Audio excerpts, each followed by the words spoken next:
Hey everybody, just Mongrel, back with another deck profile. Today we're doing a deck profile on Dungeon Dice. This is a pretty, not very good deck to be honest, but it is a pretty fun casual deck. It is extremely cheap to build. I think this entire deck costed not even $10, which is pretty cool. Getting into it, we play 3 copies of Ogarth the Relentless. This is your main boss of the deck. Once per turn, during your main phase, you can roll a 6-sided die 3 times. And the card gains attack defense equal to the total times 100 until the end of your opponent's turn. Then, if 2 of the results are the same, apply the appropriate effects, and if all 3 are the same, apply all the effects.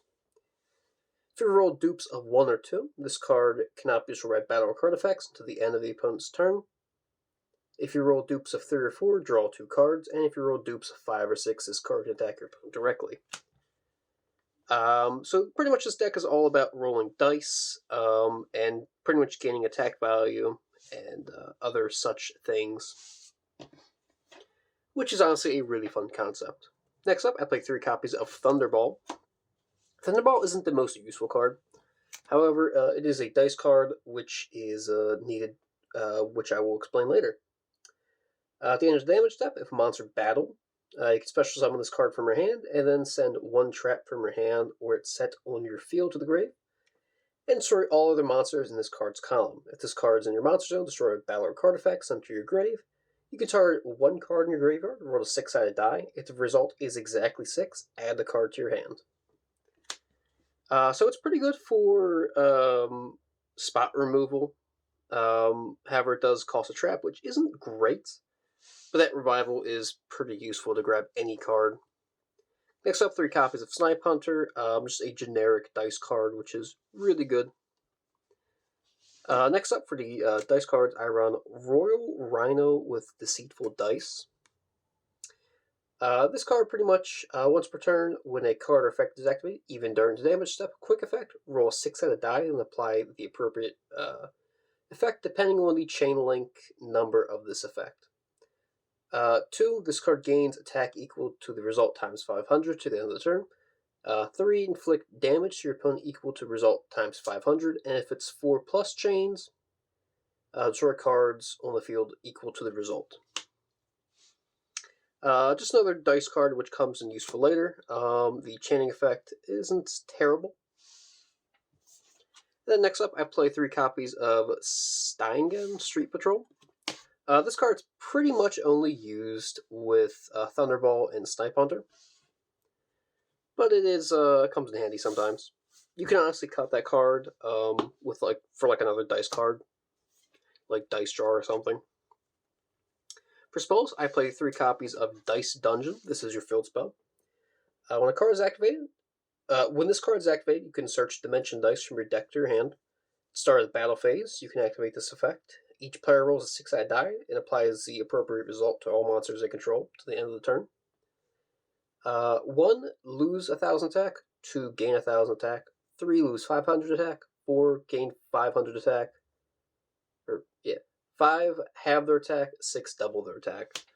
So pretty much, it's a gamble where you can beef up your monsters, and your opponent has weaker monsters, is pretty much what the gamble is. Pretty fun card. Then the card searches Dimension Dice. I play 3 of this.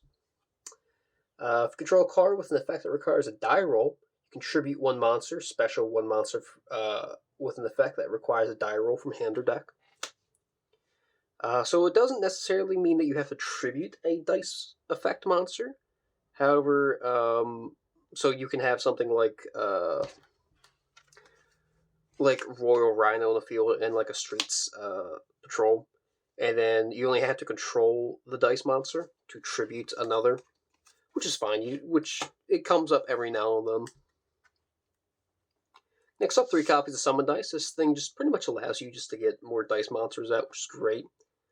Next up, 3 copies of Diced Dice. Just another random dice card. Comes in handy every now and then. You're able to search any card, which is cool. 3 copies of Dice Spoon. You can honestly, if you want, just play MST. It's pretty much the same thing, except slightly worse. But this is a dice themed deck, so why not? For one-ups, I played Terra, Monster Reborn, Change of Heart, and Snatch Steal. These three right here are just flex spots. You can put anything you want there. For traps, I play 3 copies of Dice Reroll. This just allows you to reroll your dice. And Dogmatic of Punishment, since we aren't going into the extra deck really. Since Ogarth is our main guy, and we don't really get a whole lot of materials to go into the extra deck. And for the extra deck, because I'm not really going into it, I haven't really went crazy with it. But we're only playing a few cards. Crazy Box. This is pretty much what you send off of your punishment. Crooked Cook, Dweller, 3 Master King Archfiend, since it's a dice card. And the 1 Unicorn. You can put whatever you want in the side deck. I just put a couple things that are dice related. But yeah, this deck's really fun. It's really cheap. It's not good for competitive, to be honest. But it is a pretty fun casual deck. Highly recommend it if you just want something dirt cheap to get into. Anyway, thanks for watching. Yeet.